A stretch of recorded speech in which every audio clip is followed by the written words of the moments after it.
This is Brad Ring. We're back with another episode of Brews with Brad. We're here at Union Jacks in Broad Ripple with my man Jordan Farr. Jordan, welcome to the show. Cheers, brother. Cheers.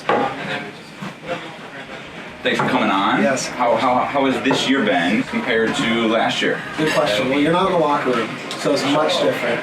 We literally sat across from each other, so a lot of weird eye contact. But honestly, it's been really a good word is like prepared or organized, just because of how quickly they had to get going for the USL last year. I feel like we're just more prepared. Yeah, there's a structure. Like everything's kind of set up. Everything's in place. People knew what was going on as they're coming in. Like Martin's got things under control. Not that he didn't last year, but it's just you're under his belt. Yes, yeah. And so being at Grand Park, it's a bit more smooth, to be honest. But the guys are pretty, not only talented on the field, but also just pretty solid dudes in the locker room and off the field as well. Like that's so crucial with building a team, like especially if you're trying to connect with fans and make sure like the fan base that you have stays passionate and loyal and all that. Like you not only need good guys that perform on the field, you need good people in the community. Oh, for sure. Which brings us to you. Oh wow, my man. I think everyone loves you and appreciates you. Everything that you do in the community. I know you do a lot of appearances. You and Carl, I think, are guys that are up at the top of the list as far as things they do in the community. Yes. Have you done any cool ones yet this year? Or still fairly new, but any good appearances that stick out? Yeah, so we have it's not because we're good people, I think it's because we have more free time. No, but... No kids. You're right. I can't really reach Carl. Carl is like, he's all about this stuff, and so am I, but he's in it. But one appearance I got to do, I can't actually remember the club, but it was an indoor facility.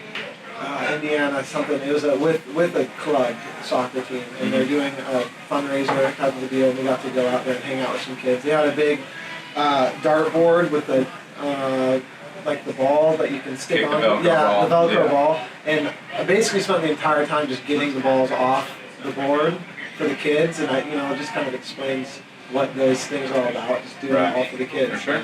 The kids community. I was the same way. It was harder to do appearances as you got older and had kids and other things like that, but I do remember my first couple years when I had to go home and play like video games after practice or something. Of course. So anytime there's like, oh, you want to go to this school and talk to kids about reading? I'd be like, yeah, sure. Why not? Yeah. Dive into it.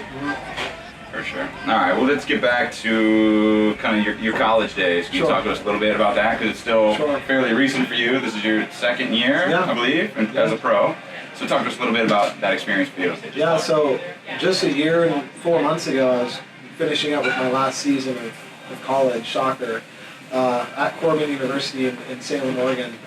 It's a small Christian NAIA school, so it was definitely different than a lot of I know a lot of D1 guys, but then again we have guys like Nico and Mitch, who are both from NAIA schools as well, so I feel like NAIA is gaining a lot of respect just as the quality starts to be found out. But honestly, I had the best 4.5 years at Corbin of my life. I'd say I got married then. I got to play for amazing PDL teams like the Charlotte Eagles and the Timbers U23s. And I got to learn not only just about myself, but also develop as a player big time. One thing about Corbin University is that they value the student and the person as a whole, rather than just you're a soccer playing machine. Right. And so I felt like I was given the ability and the time to experience the campus and be a college student and learn a business marketing degree specifically, and just get to kind of know what it means to be a 20-year-old and an 18-year-old growing up. Right. So I just it was a pretty amazing experience, and of course being successful in soccer helps as well. That helps. Were you humble brag about yourself real quick? Humble brag. a couple shutouts in your time, I believe, right? Second most? Yeah, I was one away from the all-time leading NAI's record. What happened? It's just you think about those games, for instance. Yeah, you have 5 memories that you're I would have just stopped at one ball. One goal could have made the difference. You have a plaque, a statue, everything. But instead, no. Now we're second place, and everybody remembers the second place guy. I hear. I haven't heard stopped. Okay. Well, just one story from that. I don't remember the gold medalist, but I remember the silver medalist was definitely this person. Yeah, runner-up, big time. We were beating a team, no joke, Brad, 15-0. 15 minutes remaining.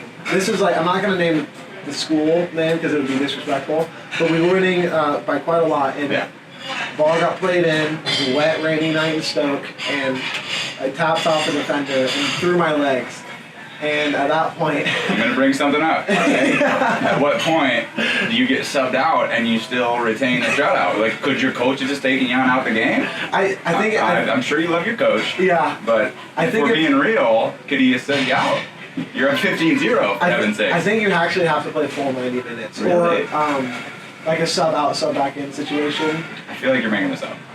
I kind of might be. It's more wishful. We'll have to look into this. Yeah, I'd love to get down the NAI website, check things out. So at what point were you like, this whole soccer thing's for me? Okay. I'm successful. Got some shutouts here at the NAI level. Like, can I attack this thing? Like, is professional in my future? Like, when did that kind of set in for you? Good question. Ever since I was a kid, honestly, from the minute I could remember, I wanted to play professional soccer. And I always thought it was a bit weird when people would come in what do you want to do for your career or future career? And I was I heard fireman, I heard policeman, and I don't know. I felt like ever since I was a kid, I was I don't know if it's bold or if it's just I don't think so. The same thing for me. It was in my second or third grade journal. Yeah. My mom kept it. She gave it to me, so I know I have my second grade journal at my house right now. Right. Yeah. I was what do you want to be when you grow up? I was professional soccer player, which is funny because now my son's professional soccer player, 4 years old. And you're you can't do that. Well, dude, it's okay, but it could be a lawyer or a doctor. Yeah, for sure. No, I get that. It's totally a long shot, but honestly, it's been on my heart from the minute I can remember. And so when I realized it could be possible, was my freshman year of college. Okay. So funny. I'll kind of sidetrack. I didn't start becoming a goalkeeper fully, club and high school is what I consider fully since my senior year of high school. Is that why your feet are just nice? Clean as can be? No. There's more reason why my hands are very clean. The minute I was able to start in that position, because they actually gave me a field player jersey, they had one ready for me, and then they also gave me a goalkeeper jersey, getting signed on the Corbin. And until they really saw what I could do in goal, that was a bit of a special goalkeeper in the way I played. They saw kind of I don't know, potential in me. Maybe I wasn't the cleanest in the goal, but they saw a lot of potential, and that was the reason why I'm playing today. Did you ever Croy a player in college? You for sure did. No, in practice. I remember begging. Never games. You do have good feet, and that was one thing that honestly stuck out last year. Okay. Because most younger goalies have really bad feet. It's the exact opposite. They come in and they're good shots, but if you pass them the ball, you're rolling the dice. That's going between the legs. Dang it, yeah. So I'm not gonna lie, that may have happened once or twice, obviously. But no, never a sick Croy. I remember cutting a player once and then playing it, but no, I was trying. I was so afraid of giving it away and getting scored. Yeah. But gotcha. Makes sense. Talk to us a little bit about the games so far this year. What are your thoughts on what's the team looking like, the vibe in the locker room? You already said there's good guys in there. What are your expectations for the year as a whole? Really exciting, actually. The St. Louis game the scoreline did not at all project the game to me. I thought we had an incredible amount of opportunities, and guys were driving up the goal in ways that I haven't seen really.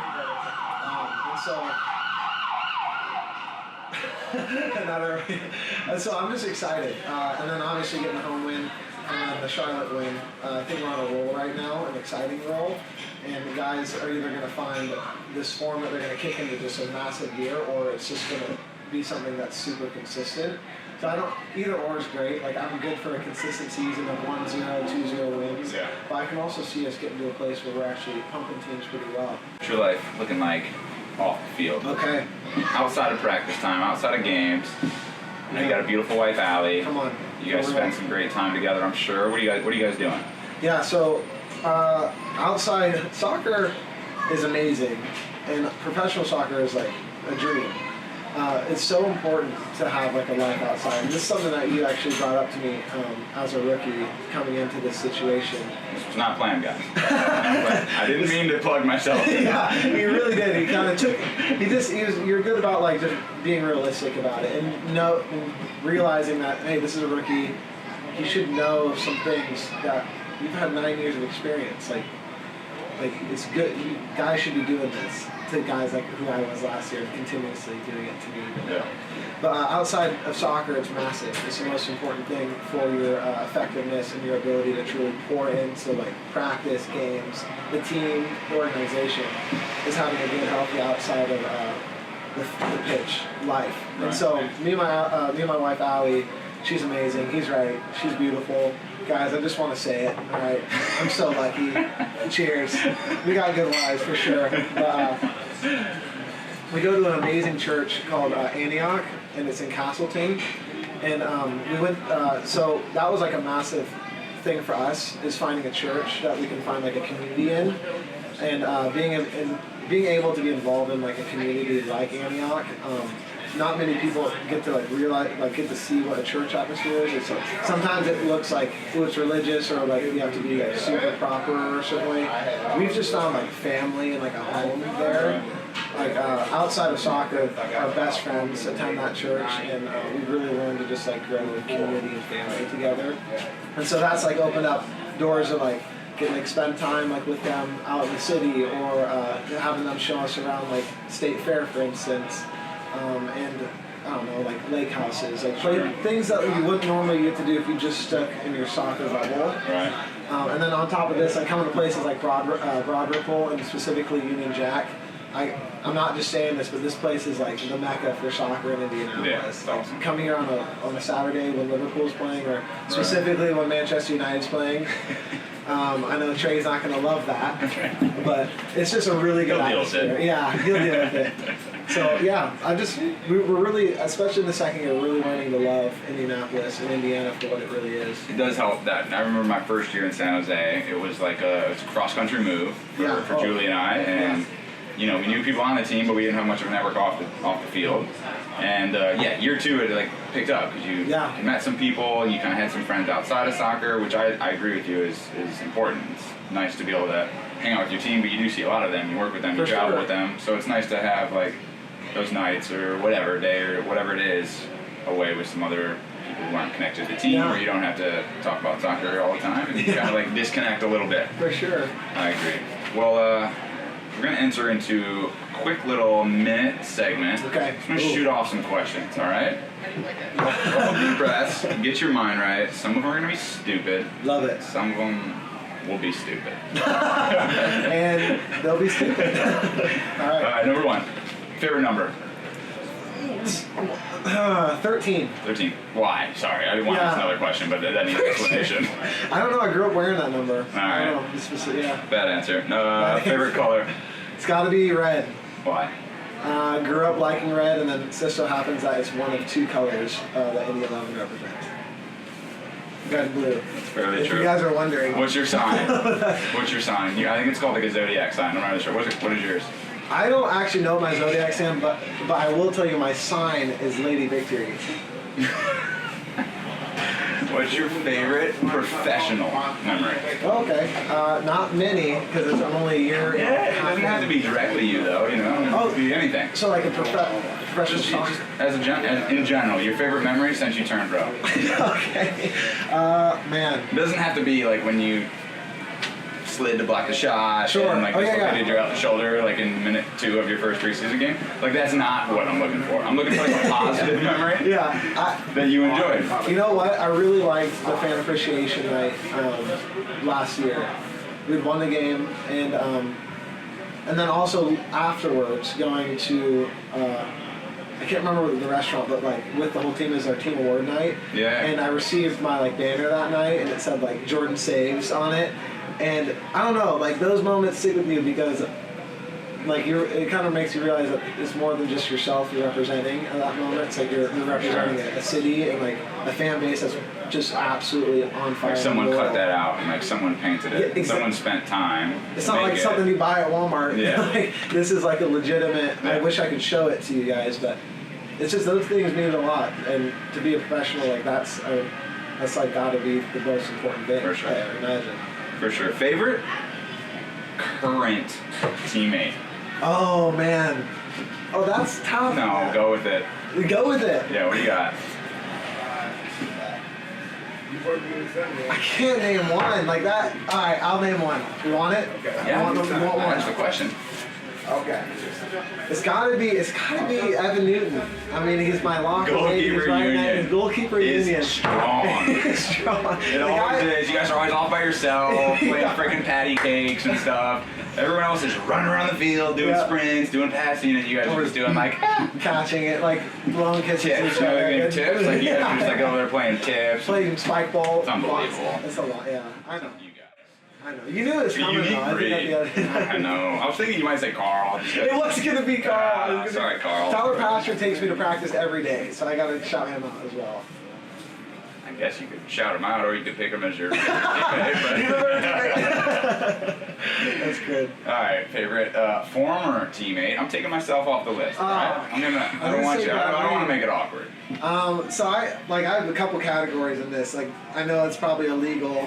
The answering is an illegal move, but Sunny Sad was like such a funny, weird dude who like pushed the boundaries in a lot of ways. So like he was my favorite teammate as far as like somebody who's just gonna make you stretch yourself in some funny ways. Man, and then you got like guys like Brad Resin, who is just like the most genuine person who's just gonna like he's the first person I talked to when I came to Indianapolis in the weight room actually. He was riding a bike, I was riding a bike. I noticed, man, you have massive calves. That's super sick. You must be a soccer player.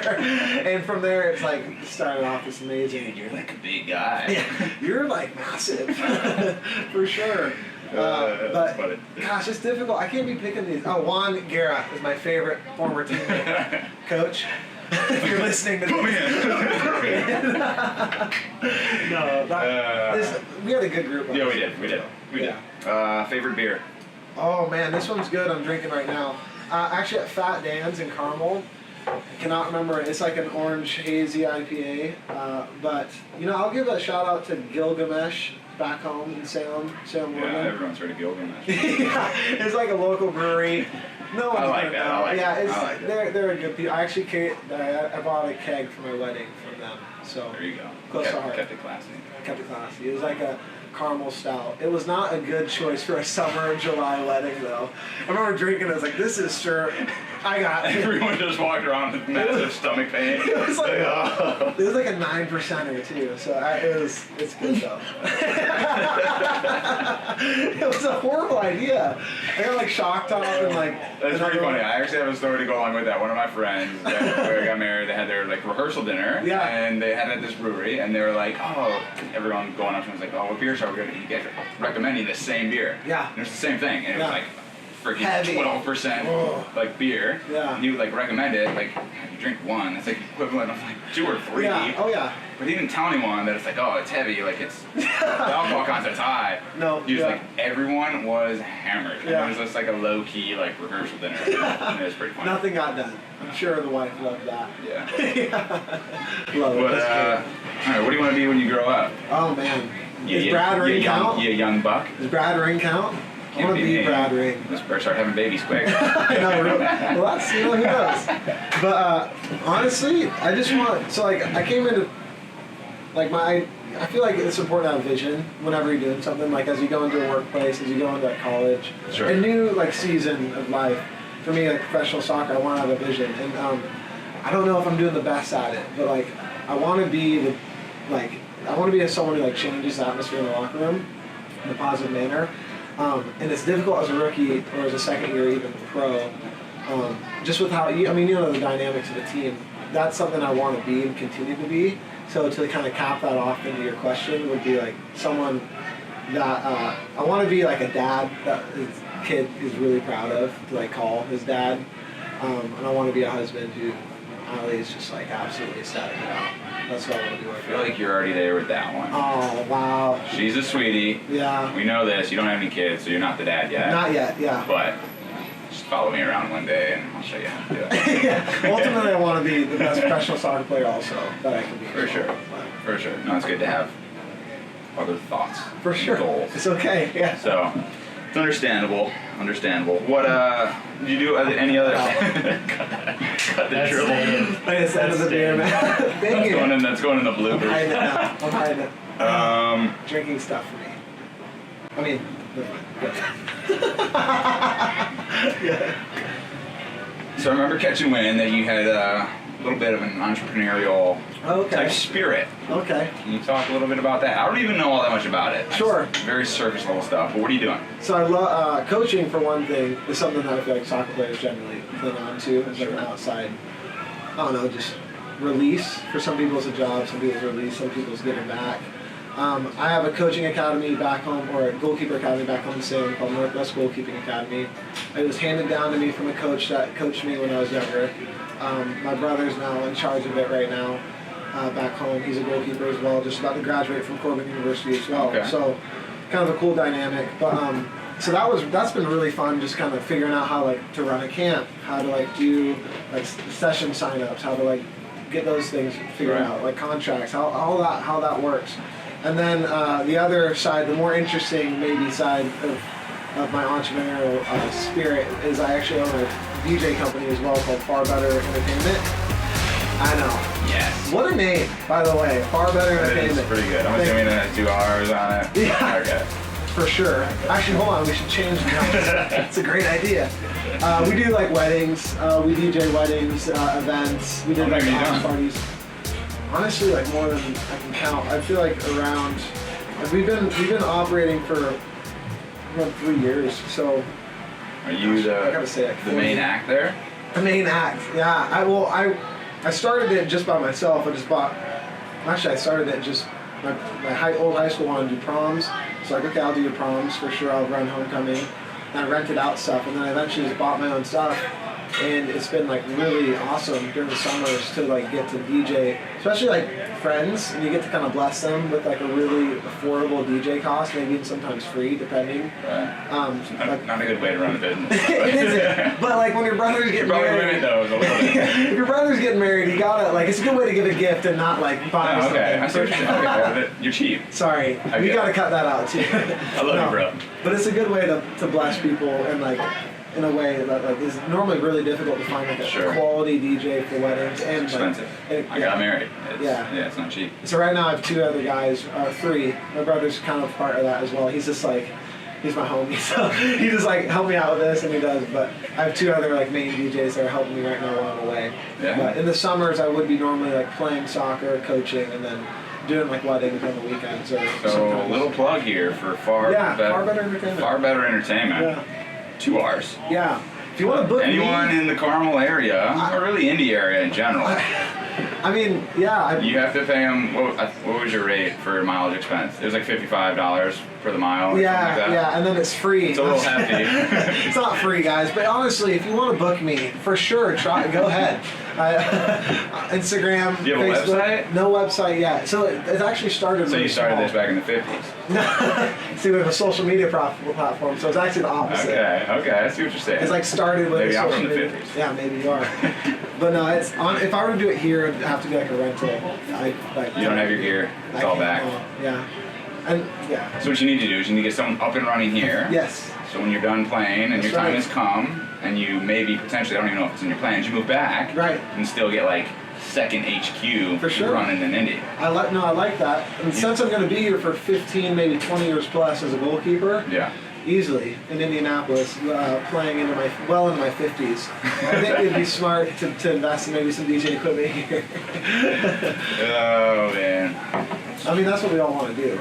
Play into your 50s? I mean, if we could, we would. Yeah, just stand right there. We don't really do anything anyways. That's it. So drink water, eat a granola bar. Alright, well, I'd like to cheers you to end this segment. I saved a little bit. I finished my beer, because I'm a rook, I guess. But either way, cheers, buddy. Thanks for coming on the show. Thank you. Check it out.